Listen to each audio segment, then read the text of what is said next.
Bismillahirrahmanirrahim. Assalamualaikum warahmatullahi wabarakatuh. Anda bersama dengan saya Imi Sofi Ahmad dalam Waalaikumsalam. Para penonton, kalau pagi-pagi kita bersama dalam Assalamualaikum, malam-malam sebelum kita nak tutup, bila kita nak kata kat rumah kita good night, selamat malam, selamat tidur, kita tutup dengan Waalaikumsalam dan juga kita tutup kita dengan surah Al-Mulk. Jadi para penonton, pada malam ini kita nak cerita satu tajuk, sebenarnya tajuk yang menyentap juga. Ingatkan aku tentang syurgamu. Ingatkan aku tentang syurga, ya Allah. Ingatkan aku tentang syurga, wahai sahabat-sahabat, wahai orang yang di sekeliling.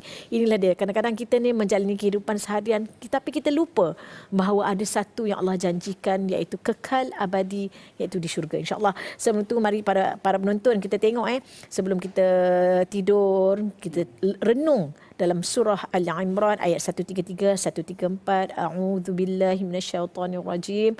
Bismillahirrahmanirrahim. وسارعوا إلى مغفرة من ربكم وجنة عرضها السماوات والأرض أعدت للمتقين الذين ينفقون في السراء والضراء والكاظمين الغيظ والعافين عن الناس والله يحب المحسنين. Yang membawa maksud, dan segeralah kamu mengerjakan amal-amal yang baik untuk mendapat keampunan dari Tuhan kamu dan mendapat syurga yang bidangnya seluas segala langit dan bumi, yang disediakan bagi orang-orang yang bertakwa, dan iaitu orang-orang yang mendermakan hartanya pada masa senang dan susah, dan iaitu orang-orang yang menahan kemarahannya dan orang-orang yang memaafkan kesalahan orang. Dan ingatlah Allah mengasihi orang-orang yang berbuat perkara-perkara yang baik. Para penonton, adakah kita dalam kategori yang mendermakan harta pada masa senang dan susah? Adakah kita dalam kategori yang menahan kemarahan? Adakah kita dalam kategori yang memaafkan kesalahan orang?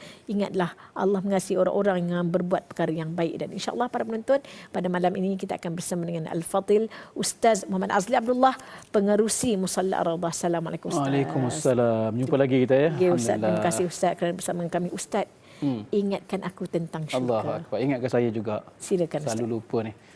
Alhamdulillah wassalatu wassalamu ala Rasulillah wa ala alihi wa sahbihi wa man tabi'ahu wa nasarahu wa man wala. Terima kasih Emi kerana malam-malam hari sebelum tidur membacakan ayat mengingatkan kita tentang syurga. Syahdu sayu je bacaan. Dengar apa rasa nak tidur ya. Kalau boleh nak tidur, kalau Ustaz nak taranum tadi. Maknanya tidur biarlah bermimpikan yang indah-indah, mimpikan syurga. Allah. Baik, ayatnya cukup menarik, ayat 133, 34, 35 surah Ali Imran ini. Yang mana Allah seolah-olah macam merayu pada kita. Wasari'u, segeralah kamu semua ila maghfirah, untuk dapat keampunan Tuhan kamu, dapat keampunan aku. Maknanya kita dosa banyak. Tapi Allah awal-awal lagi sebut, mintalah ampun. Dan juga jangan lupa minta syurga. Yang mana syurga itu luasnya langit dan bumi, yang disediakan untuk orang-orang yang bertakwa. Sebelum kita masuk ciri-ciri orang takwa tu yang layak untuk masuk syurga, kita kena ingat satu cerita. Saya nak ceritakan satu kisah. Yang mana ketika Nabi mengajak pembesar-pembesar ataupun pemimpin-pemimpin Rom, Parsi dan juga Mesir pada ketika itu untuk masuk Islam, Nabi menulis surat. Dan biasalah surat Nabi itu akan menulis min Muhammad Rasulullah. Dengan dimulakan dengan bismillah. Kemudian aslim taslam. Itu ayat biasa kita dengar. Maksudnya Islam kamu akan sejahtera. Jadi ada jawapan ada riwayat menyebut daripada Herkil ataupun Heraklius ataupun Hercules, jawapan daripada Raja Rom. Ada kata daripada Makaukis daripada Mesir. Yang mana dia menjawab dengan jawapan yang agak-agak mengejek. Dia kata, innaka da'awtani ilal jannah wa ilal maghfirah. Innaka da'awtani ilal maghfirah wa ilal jannah. Sungguhnya kamu, wahai Muhammad, jawapan surat tu, mengajak aku kepada keampunan Tuhan kamu dan juga untuk dapat syurga. Yang mana syurga tu luas langit dan bumi. Dia kata, fa'ainanna. Dia kata, kalau gitu, luas syurga langit dan bumi, mana nerakanya? Maknanya tak ada neraka. Mana buat apa-apa, masuk syurga belaka. Maka Nabi pun jawab, dia kata apa? Subhanallah, maha suci Allah. Fa ainan nahar idza jaa al-lail. mana siang bila malam datang? Adakah ketika ni malam ni, mana siang? Ada tak siang? Siang ada tapi tidak di sini, tapi ada. Begitu juga dengan syurga. Syurga itu ada, tidak bermaksud neraka tak ada. Kalau luasnya langit dan bumi, syurga itu bermaksud bagi sebaliknya neraka. Jadi Allah sebut di sini supaya kita dapat gambaran yang mudah, yang syurga ni Allah sediakan luas langit dan bumi. Kita ni duduk di dunia ni, luas bumi ni kecil je, besar mana sangat bumi ni saiznya. Tapi kalau kita dapat satu kawasan perkampungan, satu rumah yang cantik, banglo di satu kawasan yang luas, ada dusun, ada kebun, ada sungai semua, tentu kita seronok. Tapi Allah sebut kata apa? Mai minta syurga pada aku dengan dan juga minta keampunan dengan melakukan ketaatan. Yang mana aku sediakan syurga ni luas langit dan bumi, aku sediakan untuk kamu. Tapi ada syaratnya. Siapa dia? Allazina yunfiquna fis sarra. Mana ini ciri-ciri ni ahli syurga ni. Pertama sekali, orang yang rajin menginfakkan harta. Yunfiqun bermaksud dia menggunakan fi'il mudhari', bermaksud berterusan. Tak henti-henti menginfakkan hartanya, sama ada pada waktu susah atau waktu sempit. Alladzina yunfiquna fis sarra wad dharra. Yang keduanya wal kaziminal ghaiz, orang yang sentiasa menahan amarahnya ketika marah. Semua kita ni ada CJ kelayakan untuk marah kan? Pantang, kata Kelantan, patah seleng sikit. Nak mengamuk kita. Memang semua kita ni ada kita kata tendensi untuk cepat marah. Betul. Tetapi orang yang menahan marah itu, ketika dia marah itu adalah ciri-ciri muttaqin yang akan dapat syurga. Ya Allah, bantulah aku untuk menahan marahku, ya Allah. Amin. Saya pun macam tu juga minta. Kalau kau rasa nak pelempang sampai ke bumbung kalau boleh lempang, pusing kepala ke belakang dah. Ya Allah. Wal kaziminal ghaiz. Yang ketiga wal afina 'anil nas, dan memaafkan sesama manusia. Salah saya pada Amy salah pada saya. Kita ni tak pernah terlepas daripada buat salah. Salah itu bermula pada mulut kita, tindakan kita, tapi kena mudah memaafkan. Sebab memaafkan itu bukan memudahkan orang yang buat salah pada kita. Memaafkan itu memudahkan diri kita. Kita senang. Awak tak nak minta maaf pada aku, tak apa, aku maafkan dah. Kita ni bila kita memaafkan, kita rasa tenang, walaupun luka, larik-larik luka tu ada, kesan-kesan luka tu ada, tapi separuh daripada kesukaran yang kita alami dengan fitnah orang, kata buruk orang pada kita, itu telah kita tenangkan dengan memaafkan. Adapun dia yang buat salah tu, kalau dia tak minta maaf pada kita, dia rasalah kesengsaraan hidup di dunia lagi, bukan di akhirat, dengan dia tidak minta maaf tu.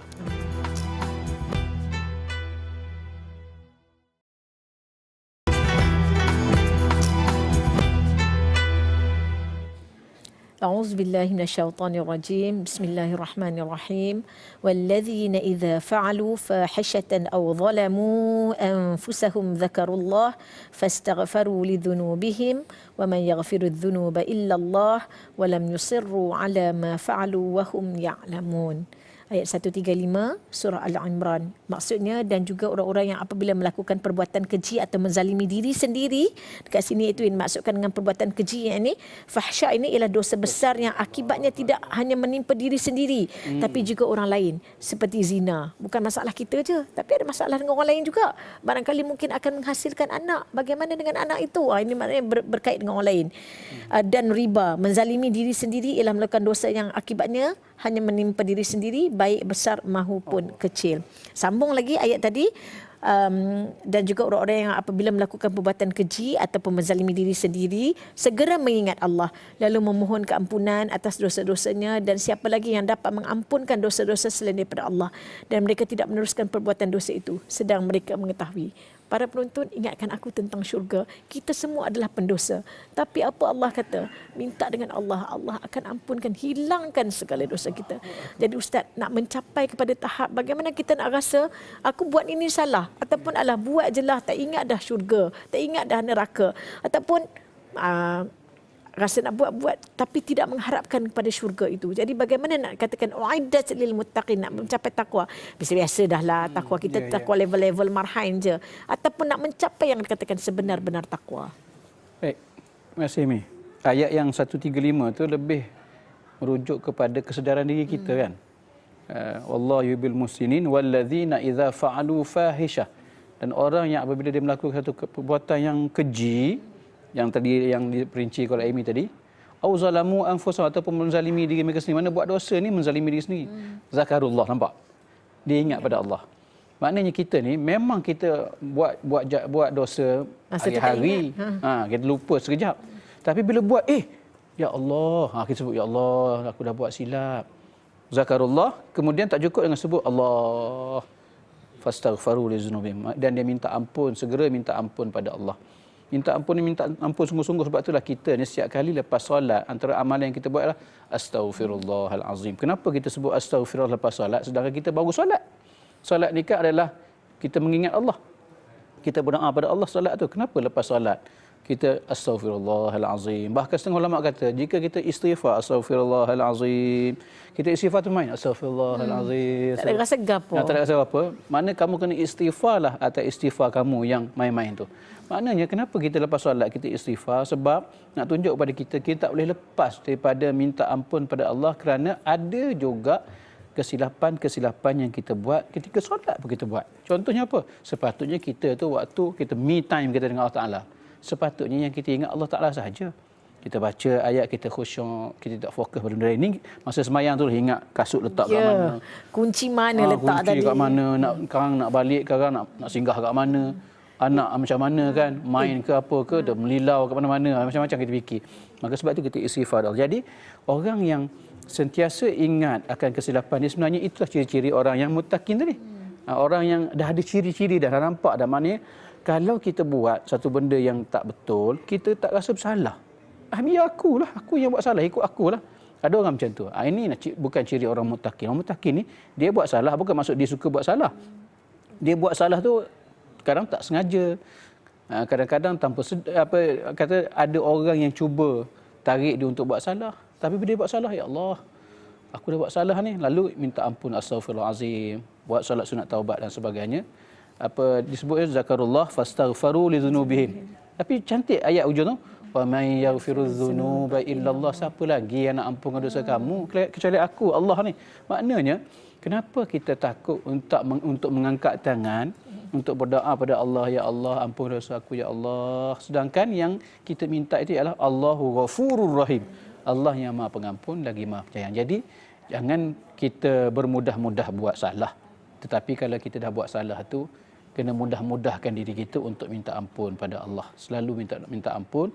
Kerana apa? Kita berhadapan, kita memohon, kita meminta pada Allah yang sangat memahami kekurangan diri kita. Lalu kalau kita buat salah, tentu sekali Allah lah yang mengampunkan dosa kita. Allahu Akbar. Para penonton, jika kita mengharapkan syurga Allah yang Allah nyatakan kepada kita, maka kita berusaha untuk mencapai syurga itu. Dan kita jauhkan diri kita daripada neraka.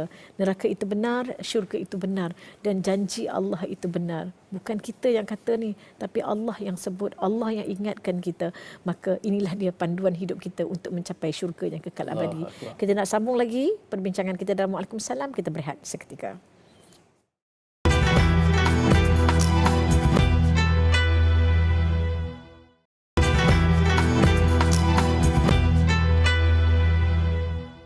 Alhamdulillah, kembali kita. A'udzubillahi minasyaitonirrajim. Bismillahirrahmanirrahim.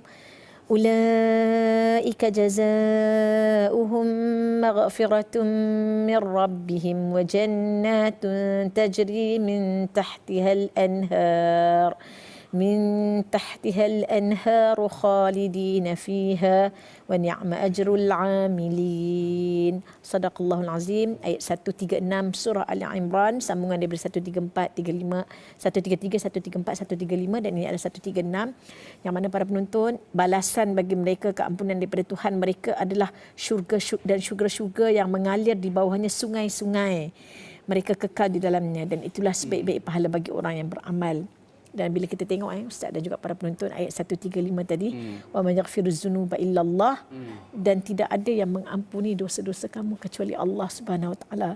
Wa lam yusirru ala ma fa'alu wa hum ya'lamun, dan mereka tidak meneruskan ke atas apa yang mereka lakukan padahal mereka mengetahui. Maknanya bila kita dah tahu kata dosa kita, kita nak syurga, kita minta maaf, kita minta ampun dengan Allah, dan kita tak akan ulang lagi. Dan apa Allah kata dalam ayat yang ke-136 Ustaz? Allah berikan kepada kita syurga. Ayat 136 ni bagaikan objektif ataupun hadaf daripada kehendak apa kita kata rayuan Allah yang pertama tadi, wasari'u ila maghfiratin min rabbikum wa jannah. Allah minta merayu pada kita, marilah minta ampun, marilah minta syurga. Dan di ayat di hujung, dan daripada siap ayat yang 4 ayat ni, konteks ayat ni, Allah sebut ulaika jazaohum. Mereka itulah tadi yang disebut ciri-ciri orang yang infak harta, orang yang tahan marah semua tadi. Ulaika jazaohum. Mereka itulah orang-orang yang mendapat balasan bagi mereka jannatum min rabbihim. Mereka akan dapat syurga-syurga. Bukan digunakan perkataan jannah, jannatum min rabbihim, syurga-syurga daripada Tuhan mereka. Jannatum min rabbihim ulaika jazaohum maghfiratun min rabbihim wa jannatun tajri min tahtiha al-anhar. Dan syurga yang mengalir, mereka dapat keampunan, dan syurga yang mengalir dalam syurga itu sungai-sungai di bawahnya. Jadi seolah-olahnya Allah ada taukid di sini, pengulangan, ada tikrar dalam ilmu lugah ni sebut ada pengulangan pada kalimah syurga dan juga keampunan, yang mana Allah nak beritahu sungguh-sungguh Allah nak beri keampunan, nak beri syurga. Yang syurga tu pula balasan untuk kamu yang muttaqin tadi, yang ciri-ciri banyak tadi tu, ialah mereka akan dapat syurga yang mengalir dalam syurga tu sungai-sungai. Kenapa Allah sebut, bila sebut surga sungai, tak sebut laut? Kerana sungai ini satu perlambangan kepada ketenangan. Orang nak healing, orang pergi tepi sungai dengan air mengalir, pergi ke Janda Baik, pergi ke mana lagi tempat-tempat yang ada sungai. Ulu Langat lah, apa macam-macam lah. Tempat-tempat tu menarik bagi kita. Rupa-rupanya sebenarnya pergi ke sungai ni adalah sebenarnya kita lupa, ialah perlambangan kepada keindahan syurga sungai ni. Sebab Allah sebut syurga ataupun rumah atau kediaman kita atau mahligai kita tu ada sungai mengalir di bawahnya. Jadi inilah satu nikmat yang sangat besar yang Allah janjikan kepada mereka yang memiliki ciri-ciri dan sifat-sifat muttaqin tadi. Jadi kalau kita nak sebut syurga tu macam mana, Allah sebut sikit je, ada sungai mengalir. Kalau kita bayangkan sungai di mana cantik? Ada orang kata, kat Kashmir cantik ustaz sungai, cantik sungguh. Belum syurga lagi. Kat mana? Dia kata, saya pergi Istanbul, cantik ustaz. Ada Istanbul. kat Switzerland ustaz. Switzerland, cantik. Semua yang cantik itu dunia baru. Syurga ini ma la ainun ra'at wala udhunun sami'at wala khatara ala qalbi bashar. Syurga itu tidak pernah ada mata melihat, tidak pernah telinga mendengar, dan tidak tercapai pada fikiran manusia tentang nikmat sebenar. Apa yang kita bayangkan dengan sungai yang kita nampak di dunia itu, walau seindah mana, itu masih lagi dunia. Maknanya cuba bayangkan syurga ni, sungai tak pernah kita lihat macam mana dia punya warna apa semua, wallahu a'lam. Ada tiga sungai tak? Sungai susu, sungai madu dan macam-macam. Bayangkanlah indahnya Allah sebut sebahagiannya, itu pun kita rasa dalam bayangan kita, ya Allah cantiknya, cantiknya. Itulah hadiah untuk kita orang-orang yang muttaqi. Allahu Akbar. Dan bila cakap dengan tajuk ingatkan aku tentang syurga, sebenarnya ini adalah salah satu intipati untuk menjadi bualan kita ustaz di dunia ini. Kadang-kadang kita duk gelak suka-suka ingatkan aku tentang syurga. Betapa bahagianya, betapa gembiranya kita kat dunia, apakah kita akan bahagia dan gembira di akhirat? Apakah kita akan memperoleh syurga Allah? Dan juga kadang-kadang ustaz kalau kita fikir, adakah aku ini pernah mengingatkan orang tentang syurga-Mu ya Allah? Adakah aku pernah mengingatkan diri aku sendiri tentang syurga-Mu ya Allah?